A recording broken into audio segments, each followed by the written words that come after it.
It was a typical Monday morning at the office. The coffee was hot, the emails were piling up, and the to-do list seemed endless. I sat at my desk, buried in paperwork, my mind distracted by the constant hum of my phone. The truth was, things weren't going well at home. My wife and I had been drifting apart, and the distance between us seemed to grow each day. Our conversations had become mechanical, and the passion that once lit up our relationship was fading. Then, there was Sarah, my assistant. She had been with me for almost a year. Smart, efficient, and always cheerful, she had a way of making the office feel more like a home than just a workplace. Lately, she'd started to bring me lunch every day. She'd show up with a warm smile, a brown bag in hand, and a perfect meal waiting for me. It was a small thing, but it made a world of difference in my otherwise exhausting days. One afternoon, I sat at my desk, absent-mindedly nibbling on a sandwich she'd brought me. We were discussing a new project, and for the first time in a while, I felt seen. But something about the way Sarah looked at me that day made my stomach churn with unease. She was smiling, but there was an intensity in her eyes that I hadn't noticed before. It wasn't just friendly warmth. It felt like something more. I ignored it, trying to convince myself that it was nothing, that I was overthinking it. Then, she handed me a file, her hand lingering for a moment longer than necessary. "Is everything okay at home?" Sarah asked, her voice soft as if she had been waiting for the right moment to ask. I paused, caught off guard. But there was no way I could talk to her about my marriage. I couldn't talk to anyone about it.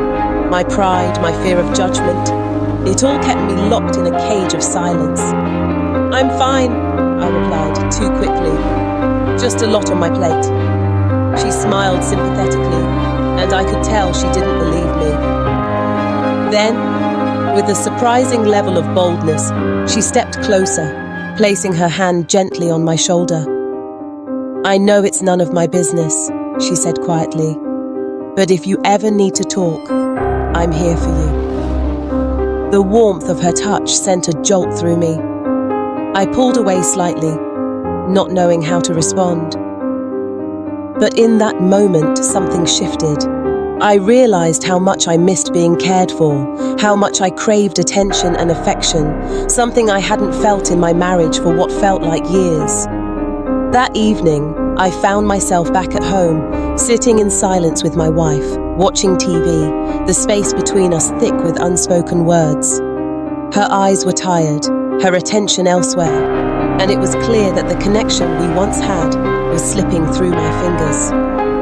But Sarah's face, her smile, kept flashing in my mind. The way she'd looked at me earlier that day, the way she made me feel seen and important.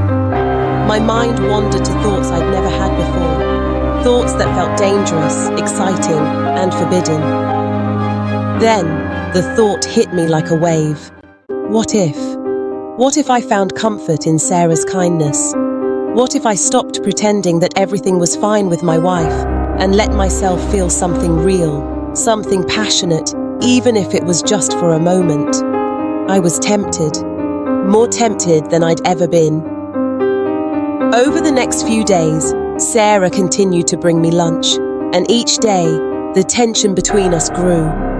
I couldn't stop thinking about her, about what it would be like to cross that line. I started to wonder if I was just fooling myself into thinking that I was unhappy with my marriage. After all, isn't it normal to crave attention when you're not getting it at home? Wasn't this all just a matter of timing and circumstance? One afternoon, after another long conversation about a project, Sarah looked at me again, and this time, the air between us felt charged. But before I could say anything, she asked me a simple question that shook me to my core. "Are you happy, really happy, in your marriage?" she asked, her voice almost a whisper. I didn't know how to answer. Then, I realized that I hadn't asked myself that question in years. My marriage had been a routine, Something I just went through the motions of, never really evaluating whether I was still truly happy. Maybe I was clinging to something that wasn't there anymore. I was lost, confused, and afraid of the truth. Not really, I confessed, before I could stop myself. I don't know if I am anymore. The silence that followed felt heavy. Sarah looked at me with a softness in her eyes, but this time there was no touch, no lingering closeness. She stepped back, giving me space to breathe, to think. But as she turned to leave, she paused at the door. "I think you should talk to your wife," she said quietly, before walking out of my office. That was the moment it all hit me. I had been seeking comfort in the wrong places, hoping that someone else would fill the emptiness in my heart. I had forgotten that the one person who truly mattered, the one who had stood by me for years, was my wife. That night, after Sarah's words echoed in my mind, I sat down with my wife and finally opened up about everything. My struggles, my loneliness, the distance that had grown between us. It wasn't easy and it wasn't pretty, but it was the first real conversation we'd had in months.